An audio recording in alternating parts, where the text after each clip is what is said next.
This is where you can find 25-year-old Lexi Youngberg out on the water with her wake surfboard in tow, not only competing, but also sharing her love for the sport with the adaptive community. When I was 16, I was in a boating accident that resulted in me losing the left portion of my leg. And as traumatic as that may seem, it's kind of molded my life into what it is, and I wouldn't really change it for anything. Youngberg's life was changed forever back in September of 2009 when she was involved in a boating collision on Spring Lake. She spent several months in therapy, but that never stopped Youngberg's passion for sports. The next summer after my accident, first thing I did was jump in the water and start wake surfing again. The low-impact sport allows riders like Youngberg to ride behind a boat on the wake, going a little more than 10 miles per hour.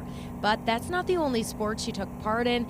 Soccer, snow skiing, and CrossFit too, eventually heading to the world's competition on the Paralympic track team. I pushed the limits for sure. Youngberg says her latest mission is to make the low-impact sport of wake surfing accessible to everyone that is an adaptive athlete. I think people blow themselves away when they get out there and they realize that they can do a lot if they put their mind to it. And she's already held her first successful adaptive wake surfing tour in Orlando, Florida. The fun part of this is we're providing people with adaptive boards that have foot straps on them.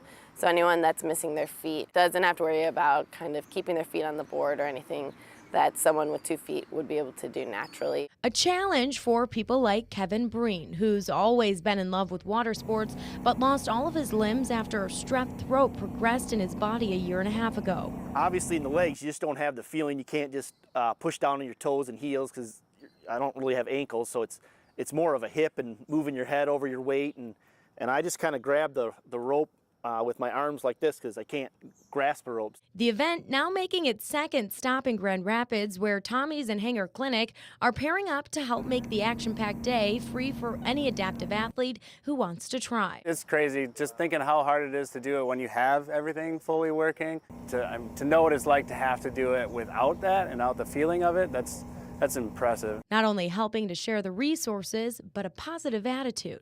It's going to be weird and awkward and different, but you just got to do it. Even though we may be adaptive and look different, we can still do everything that you can do, and it's not really different at the end of the day.